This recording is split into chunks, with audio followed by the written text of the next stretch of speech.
Keep Fishkill Beautiful Monday meeting, Monday, November 6th, 7 p.m. This is an update for the, where we left off last week.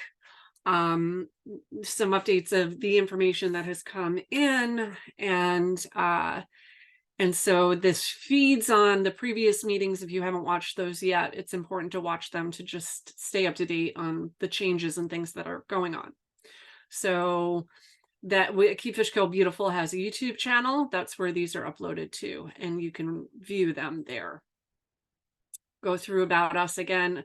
Keep Fishkill Beautiful. We are made up of volunteers, residents of both the town and the village. We are focused on responsible growth. We are nonpartisan, and this is just a personal something that personally bothers me quite a bit. When our group is labeled liberals or Democrats or whatever, we have plenty of conservatives who are concerned about traffic in Fishkill. So we are not, we do not lean left or right, we lean in the middle. We are focused on traffic and development. So this is the main focus of what our organization does. We don't get into all of the other things that happen around town. We just care about those issues. So we are a trusted voice, and that's why we're recording and sharing these discussions. It's in direct response now that we're it's really kind of coming clear in regard to the village of Fishkill in particular, how hard it is to get information, and how easy it is to share information, to record meetings, to make it accessible. So this just helps people trust. So we will have these Monday meetings. We started in 2009 with a complex that they wanted to build on Baxtertown Road. That was a battle that we fought, and we won it. Then we got into the Church of the Nazarene. You'll see there was about 11 years between these two things that we got involved in, simply because, unless it's really egregious, we're all volunteers. So the Baxtertown Road development, huge issues with that because of the zoning changes they were trying to push through, and it just was completely unreasonable. Same with the Church of the Nazarene. So we returned to fight. We won that fight as well. We brought the community together again. Republicans, Democrats, everyone came together to say no to changing the zoning and putting a high density housing unit on Main Street. So now here we are again 3 years later. Jackson Crossing, the complex that they want to build, that developers want to build on Jackson and Main Street. And again, this is something that we can win. So I'm going to talk a little bit about our fundraising. We have some good news there. We asked last time, we wanted funds to create banners, postcards. By the way, this little QR code right at the bottom of the screen, if you scan that, that's how you can make a donation. T-shirts, mailings, all of these things. If you remember last week, this little white dot in the middle of the screen here is what we were finally able to get the village to put up in regard to the public hearing notice. Unacceptable. I couldn't even see it. So finally I drove by and I looked really hard, and there I saw it kind of sitting under this tree. Absolutely cannot be read unless you're parked sitting right next to it. So I want to thank everybody for their donations, and to point out that as a result of your donations, this is what is up. Okay, public hearing November 16th. That is up in full display. It's actually 2 banners, so that people can see it coming and going. So thank you for your donations. The next group of donations, we are going to be purchasing these postcards. We're not going to be mailing them. We're going to use our own steam to walk around and put them in mailboxes, so we don't have to pay for that. Announcing the public hearing. And before I get off this slide, I want to make sure that this information is correct, because I can tell the printer that they can go for it. So these were the changes that you gave me. Is this all okay? Let me see here. Storage buildings version. So there's no longer offices, and okay. The building is 37.5. Is it 30? I think it's 37. Yeah, they reduced it by like 18 inches or something Okay. ridiculous. So I thought I changed that. I'm sorry, you're right. Okay, so I will get those, but then we can go ahead and order those, and those will be yeah, going yeah. boxes.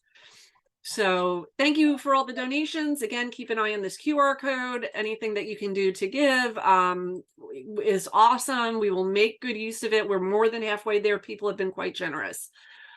All right, so here is our update since the last week's meeting. We wanted to point this out first because some of the issues have to do with public hearings and you know, following the law in regard to public hearings.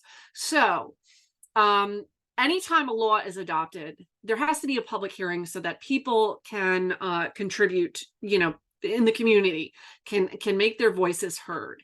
So in the village of Fishkill, these are the 4 things that have to happen before a public hearing in order for appropriate notice to be given for a public hearing. And so these are local law. There needs to be at least 3 days notice.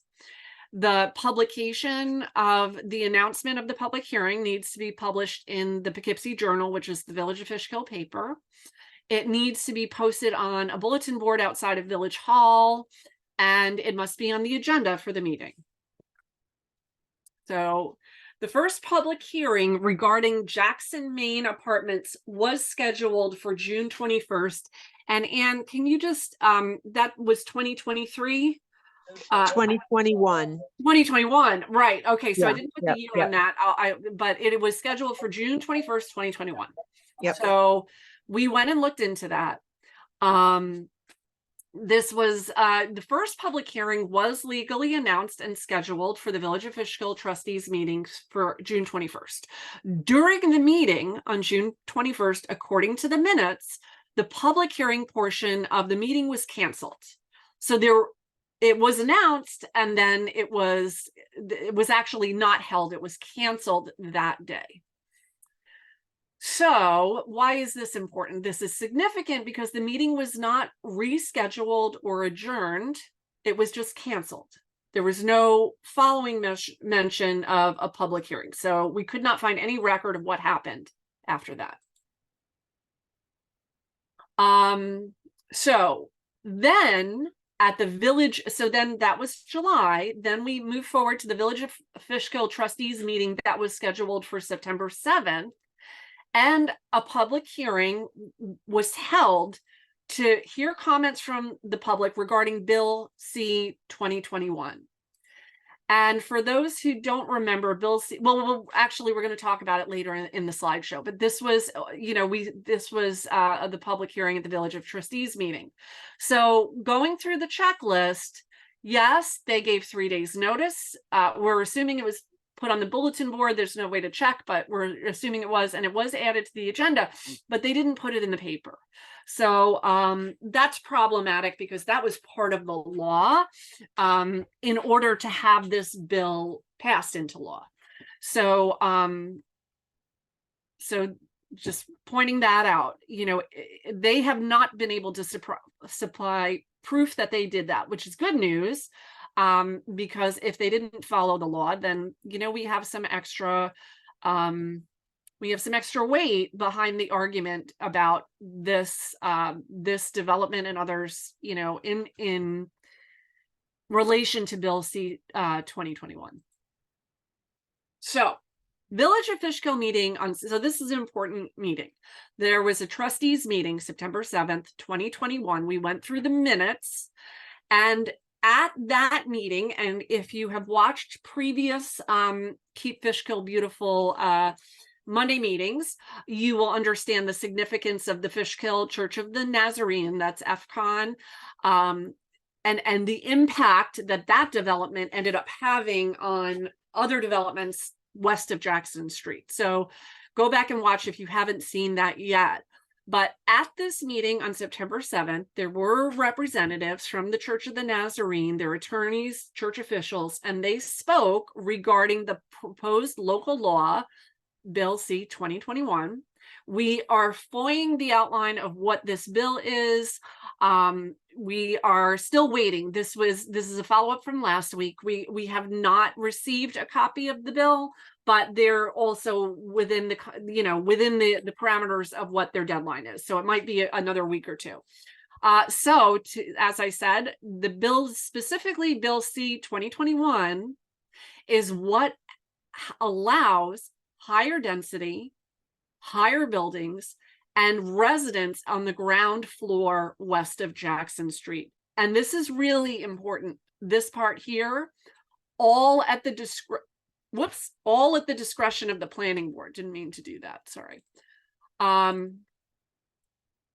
So, no matter what we're looking at here, it's really important to realize that no matter what, the planning board ultimately has the final say. So any indication that this is out of our control, we can't do anything, is categorically untrue. They still have control, and they still are able to make decisions and give permission or deny permission. So once Bill C 2021 on September 7th, 2021, once that came to be, all of a sudden, and we knew this in 2021, we knew that once that bill came to be, once they said, okay, the Church of the Nazarene, we're not going to build that, but guess what? We're going to start a comprehensive plan. We're going to revisit our comprehensive plan for the village. And in the middle of COVID, all of a sudden now we have this change that there is now permitted to be, where there never was before, higher buildings, an extra floor, okay, higher density, more people, and really, not cohesive to businesses, because all of a sudden, you wanted to increase businesses and small business and the beautiful mom and pop stores that we have in the village of Fishkill. And all of a sudden, you're allowed, prior to this, you would not have a building and a complex where you have only residents from the first floor to the third floor. What you would have had was businesses on the first floor, and then apartments up above. But that went away with this new bill. And that's why that meeting on September 7th was a very significant meeting. It ended up opening the door to what we are looking at, to exactly what we're looking at now, a huge apartment complex on the busiest corner in the village. So anyway, they had the public hearing. So they had a public hearing was open according to the minutes. And Anne, correct me if I'm wrong, because I know we went through this back and forth quite a bit, and it was adjourned until September 27th. Right? It wasn't closed. Correct. There's no record of anybody speaking. It was just like a note in the minutes that like the public hearing was adjourned now until September 27th. Okay. September 27th, Village of Fishkill trustees meeting, the public hearing, that's where it was closed. We, again, don't know if anyone spoke. We don't know, if anyone showed up. But we do know that in the minutes, it shows that the public hearing was closed. Okay. November 15th. Okay. And Anne is saying that Poughkeepsie Journal said that no notice was sent. So we do know that that they did not follow the letter of the law. So we're going to hopefully stick to that. Or see if we can kind of make a point of saying, like, everything else is now hopefully null and void. None of us are attorneys, so we're all kind of like putting this together and learning at an enormous speed. Really grateful to the volunteers who have been helping with this. So November 15th, so September 27th, there was this supposed public hearing that they closed. November 15th, 2 months later, boom, there was a Village of Fishkill trustees meeting, and they voted Bill C 2021 on and passed unanimously. Everyone on the Board of Trustees in the Village of Fishkill thought that law was great. And what happened from then on is that the developers are now permitted to, they are technically permitted where they wouldn't have been before to build this apartment building. And again, bold italics, at the discretion of the planning board. That is why it is so important from people with the village and the town to speak out against this. If we don't want this, the only thing that's going to stop it is the planning board. And the only way they're going to stop it is if enough people make noise about it. So, you know, that's what we're looking at. So moving back, talking about some FOIA requests that we're still waiting on. Minutes from the Village of Fishkill Comprehensive Planning Committee meetings in 2021. The result of that FOIA request was that there was one meeting held on April 27th, 2021 at 6 o'clock. Two presentations were given, Church of the Nazarene and the Jackson Main Street Apartments at the comprehensive plan meeting. And again, to reiterate, what happened was that you can suddenly build to 40 feet, 35 feet to 40 feet. It's only 5 feet, but this is significant because this is an entire story. This is an additional story on apartment buildings, and then eliminating the ground floor or retail and allowing the density go from 14 units to 25 units. Okay, almost double the amount of units that would have been allowed. And then we found this particularly kind of nauseating is in the minutes. It says 14 units is somewhat restrictive, and these are relatively minor changes that would benefit the village. That's a quote from the minutes. And then another quote is, this makes good sense, and obviously any project would still be subject to planning board approvals. Again, bring that to everybody's attention. The planning board has the final say. They can say no to this, okay? During the last Village of Fishkill Planning Board meeting, Keep Fishkill volunteers heard that the fire department had given input regarding the apartments. We foiled the letter. We're waiting for that information.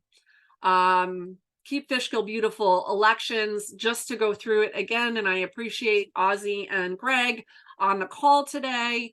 Why I still get this. Why are we endorsing candidates? Well, we're endorsing candidates because we don't want to be putting all this work into fighting these developments anymore. And it is not, the Village of Fishkill elections are not happening. The town of Fishkill elections are happening. And we have endorsed the ones who we feel confident support the mission of Keep Fishkill Beautiful and support the desires of the majority of the residents in our community, the vast majority of the residents in our community. And that would be Ozzy Albra, Greg Totino, Don Pristula. They were agreed to debate. They were forthright. They were honest. They spoke out multiple times, some of them at different things, different hearings, very, very vocally. And I like this personally, really not playing around, very direct, not trying to, like, you know, schmooze or like dress up their what they're saying or try to like play both sides. Flatly, all of them agreed that there is a problem with overdevelopment and that they will put the residents in front of the developers. This we did not get from any of the other candidates. Next meeting is November 13th. Town elections are tomorrow. Please get out and vote. Questions. And before we go on, I'm going to stop sharing. I do want to point out that, like, there have been quite a few negative signs going up, and I have seen the social media talking about that, and I have thought long and hard about, you know, what our group has done, you know, in response to some of the news that's come out. And I kind of want to redirect everything to where I think it should be, and that is overdevelopment and all of these other things, people's taxes, all of this other stuff, you know, really isn't our concern. I do think it's important for the community to know, but really we're gonna circle back to who is going to protect our aquifer, who is going to protect our open space, who is going to protect our residents who live here, and the children who have to cross the streets, and et cetera, and et cetera. So that is we are one trick pony when it comes to that. Does anyone have questions now? Oh, yes, and I do want to make sure everybody knows, I have said it to death, but If you live in the village, you can vote in the town. And it is very good if you have a town board who will side with the residents of the village, because you pay taxes there if you live in the village, to support you and actually, help put some pressure on that planning board in the village. Like I said before, they can make those choices to not allow those, and it is very helpful if you've got another other elected officials saying, listen, we're our constituents, we're hearing them, and we're coming back. So Ozzy or Greg, is there anything you guys want to add to any of that? No, I'm good. Thank you for all you guys have been doing for the community. I got like 10, 15 kids in my background that don't have school tomorrow, so I apologize for the background. Anything I can do for you, I'm there always for you guys. Thank you, Ozzy. Greg, you're on mute. There we are. Hi. Yeah, I can sort of mirror the supervisor's comments. I was here mostly to get the updates as to what's going on, the work that you guys are doing to stay on top of the issues and get information, which can oftentimes be very difficult to extract, is commendable, and we appreciate it.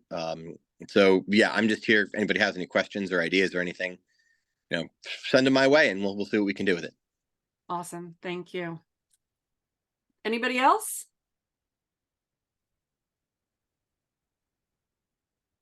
All right, and that I am going to stop recording. I am going to conclude, unless Danielle, did you want something that you wanted to say? Did you want to talk about the buffer at all and what they said at the last meeting? Yes, go ahead, because you weren't here last time, so that's fine. Let's add that in.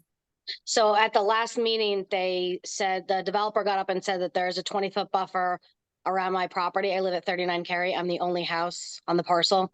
And they said there is a 20-foot buffer. And when we asked for the plans, we had to dissect them with a magnifying glass and realize that they lied. There's not a 20-foot buffer. The board of trustees is waiting for our letters, Anne and mine, to discuss what they did wrong. And they also, the board of trustees was not aware that the buffer is not there. They were told that the buffer was there. We requested Hans to read a letter from the board of trustees and the mayor. And when Hans, everybody knows who he is, I assume, when Hans read the letter, he actually read opposite of what the mayor and the board of trustees had requested. They requested that there is a buffer of 20 feet from my property around my whole entire property where this project is. When Hans read the letter out loud on a recording, we have the recording, he read it that they agree with lessening the buffer to 10 feet. Several people tried to stop him, and you can jump in. Several people tried to stop him and try to correct him. And then he just kind of laughed and giggled and just kind of just disregarded everyone's comments. Oh yeah, I made a mistake. No big deal. No, it is a big deal. It took us 3.5, almost 4 weeks to get that letter, to get that meeting, to have it written. And I will say that we did address that at the last meeting, and it's important because it's if they did do the 20-foot buffer around, they would have to reduce the number of apartments from like 100 and something to like 90 something, right? So if they did the 20-foot buffer on the southeast. So if you look at the my house is angled weird on the property. My backyard, the main driveway for the complex, would be 10 feet off of my backyard. Right. My side yard, they're going to give me the 20. They say they're giving me, which I don't understand. It's the law. You're not giving me anything. And that's exactly what she says. We're giving. And she didn't say 39 Cary. She didn't say the fan. She said the residential parcel. So she made it parcel. So she made it like it's a vacant lot. And she said the 10 foot or the 20 foot is going to be used for snow removal and dog poop, basically. So they're going to flood my basement, and you're muted. They're going to flood my basement, and the dogs are going to pee and poop with the buffer, Right. the buffer there. Dog recreation. So I'll conclude this with this statement that I believe wholeheartly that we can win this because it is full of holes. And if anybody is watching this, you can see over and over again that the planning board can absolutely listen to residents. So we will continue to mobilize the community. Please mark your calendars. November 16th is the public hearing. That's going to be another one. Everybody please show up, get ready to speak out. Many thanks to those who attended this call. And if anyone has any questions, you can reach out to us at Keep Fishkill Beautiful or over email keepfishkillb@gmail.com. Just very quickly, Diana, to answer your question, yes, there was an environmental impact study done. And part of that includes a traffic study, which even in their own report, they say that with that general area, there's like a specific portion of that road work that is already functioning at 95% of its capacity. So adding all of these cars would put it over capacity. It's already at an F. So it really can't get worse. Was it an independent study though? No. So we did manage, and that's a really good question. So we did manage to get the village to agree to use a third party to review the traffic study. That's not going to do anything. You know, I don't think. In my view, I really feel like we should go after this this mistake on their part that they did not publish in the newspaper this public hearing. That is New York State